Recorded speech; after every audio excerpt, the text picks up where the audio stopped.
Aspidosperma.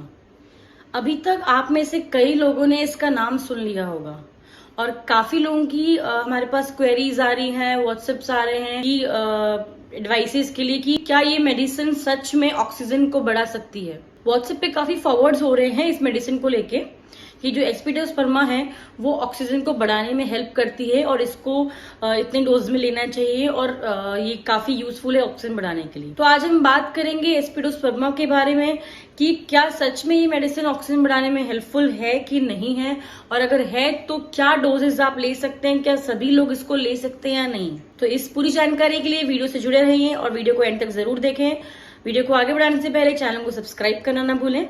नमस्कार दोस्तों, मैं हूं doctor Khushboo Pandey, BHMS MD and research scholar. स्वागत करती हूं आप सभी का मेरे यूट्यूब चैनल पे।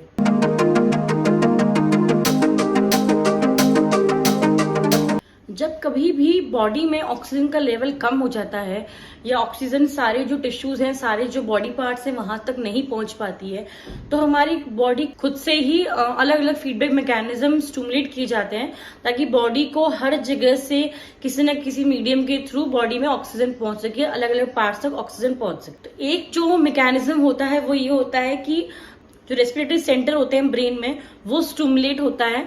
तो एस्पिडोस्पर्मा का भी यही फिजियोलॉजिकल एक्शन है, उसका भी यही एक्शन है बॉडी में जाकर।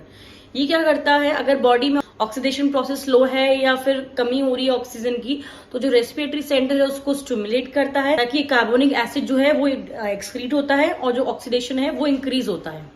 तो ये कहाँ कहाँ यूजफुल होती है, ये बेसिकली उन केसेस में यूजफुल है। इसका होम्योपैथिक लिटरेचर में मेंशन्ड है कि एस्पिडोस्पर्मा स्पेशली कार्डियक अस्थमा में यूजफुल है। जहां कहीं पर भी हार्ट की कंप्लेंट्स हैं, कार्डियक कोई भी प्रॉब्लम है, कहीं ब्लॉकेज है स्पेशली आर्टरीज में, और कहीं पल्मोनरी आर्टरी का ब्लॉकेज है, उसकी वजह से अगर अस्थमा डेवलप हुआ है, जहां पर कार्डियक प्रॉब्लम हो रही है साथ में लंग्स भी इन्वॉल्व हो रहे हैं, उसकी वजह से अगर अस्थमा हो रहा है तो this medicine is very useful for that condition. इसका एक बहुत ही इंपॉर्टेंट गाइडिंग सिम्टम है, बहुत इंपॉर्टेंट स्ट्राइकिंग सिम्टम है कि अगर वांट ऑफ ब्रेथ है, मतलब सांस लेने में काफी तकलीफ हो रही है, एक्सर्शन करने में, थोड़ा सा भी चलने में, या फिर ज्यादा काम कर लिया, थोड़ा सा भी काम कर लिया, थोड़ा सा भी चल लिए, थोड़ा ओवरवर्क कर लिया, उससे अगर सांस लेने में तकलीफ हो रही है तो this medicine is very useful. इसमें जो कंटेंट रहता है वो एस्पिडोस्पर्मिन जो होता है, ये रेस्पिरेटरी सेंटर को स्टिमुलेट करता है ताकि जो रेस्पिरेटरी जो मसल्स हैं, जो मूवमेंट्स हैं वो इंक्रीज हो सके और फिर जो फंक्शनिंग है वो प्रॉपर हो सके। कार्डियक अस्थमा के साथ साथ ये किसी भी रेस्पिरेटरी जो ट्रबल्स हैं उनमें यूज किया जा सकता है, स्पेशली जो अस्थमा के केसेस हैं और जो ब्रोंकाइटिस के केसेस हैं। डिजिटलिस एक मेडिसिन है जो हार्ट के लिए बहुत यूजफुल है और बहुत ज्यादा इंपॉर्टेंट मेडिसिन है हार्ट के लिए। ऐसे ही एस्पिडोस्पर्मा को डिजिटलिस ऑफ लंग्स कहा जाता है। जिस तरीके से जो डिजिटलिस है वो हार्ट के लिए एक्सट्रीमली यूजफुल है, वैसे ही एस्पिडोस्पर्मा लंग्स के लिए, रेस्पिरेटरी कंप्लेंट्स के लिए बहुत यूजफुल है। तो अब हम बात करेंगे क्या अभी जो कोरोना की कंडीशन चल रही है, इन सिचुएशंस में क्या एस्पिडोस्पर्मा लिया जा सकता है ऑक्सीजन बढ़ाने के लिए। तो जी हाँ, अगर ऑक्सीजन लेवल डिक्रीज हो रहा है, डिस्निया की कंडीशन हो रही है, मतलब डिफिकल्टी इन ब्रीदिंग हो रही है, सांस लेने में तकलीफ हो रही है, तो आप एस्पिडोस्पर्मा जो मदर टिंचर है क्यू फॉर्म में उसका इस्तेमाल कर सकते हैं।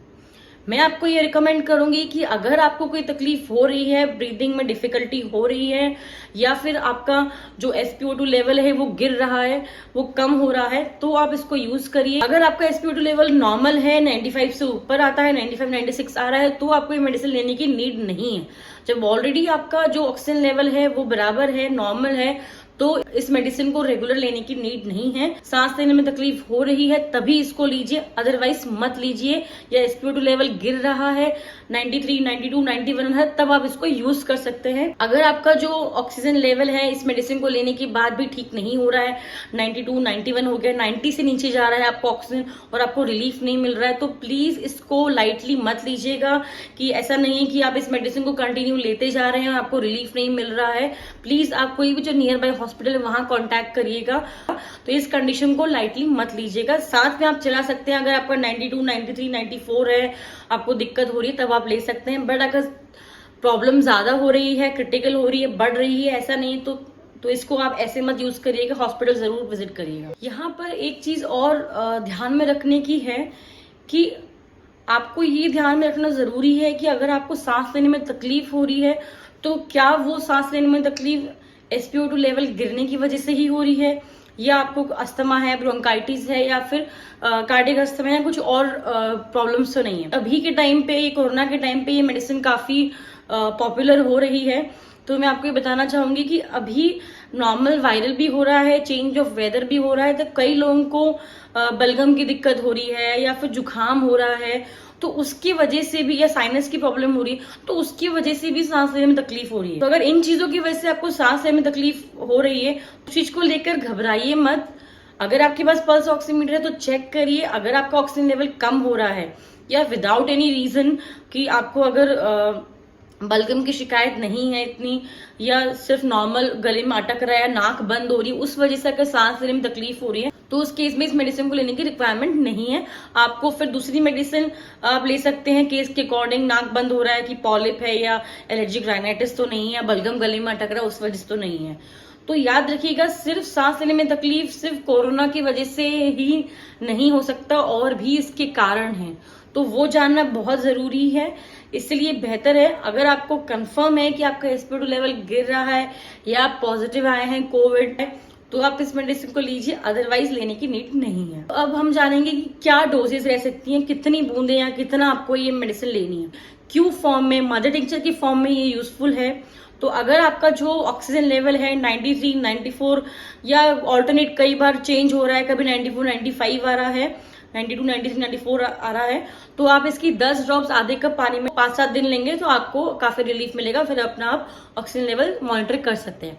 अगर इसके साथ साथ आपको ऑक्सीजन लेवल कम है और साथ ही में अगर ब्रीदिंग डिफिकल्टी भी ज्यादा हो रही है, मतलब सांस लेने में भी काफी तकलीफ हो रही है, किसी किसी का क्या होता है ऑक्सीजन लेवल कम होता है बट इतनी तकलीफ नहीं होती है, बट अगर आपको तकलीफ भी हो रही है सांस लेने में और साथ में ऑक्सीजन लेवल भी कम हो रहा है, तो आप इसकी 15-15 ड्रॉप्स आधे कप पानी में दिन में 3 बार ले सकते हैं। और याद रखिएगा, अगर आपका ऑक्सीजन लेवल बहुत ज्यादा गिर रहा है तो प्लीज जो भी नियरेस्ट हॉस्पिटल है उसको कांटेक्ट करिए, वहां विजिट करिए।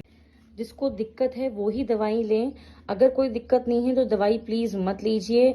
न्यूज फैलने की वजह से मार्केट में बहुत ज्यादा जो क्वांटिटी में लोग स्पिडोस्पर्मा ले जा रहे हैं, जितनी जरूरत नहीं है उससे ज्यादा ले जा रहे हैं, जिसकी वजह से जिसको एक्चुअल में जरूरत है उसके लिए मेडिसिन शॉर्ट पड़ रही है। तो आप सभी से रिक्वेस्ट है कि जिसको जरूरत नहीं है वो मत लीजिए, इमरजेंसी में आपको मेडिसिन मिल जाएगी। अगर आपको ये वीडियो पसंद आई है तो प्लीज लाइक करें, शेयर करें ज्यादा से ज्यादा लोगों के साथ, ताकि आपके जो फ्रेंड्स और फैमिली मेंबर्स हैं वो भी इन वीडियो से बेनिफिट ले सकें। And don't forget to press the bell icon for latest update. अगर आप चैनल में नए हैं तो चैनल को सब्सक्राइब करना ना भूलें। आप सबसे फिर से मुलाकात होगी एक नए वीडियो के साथ, तब तक के लिए थैंक यू।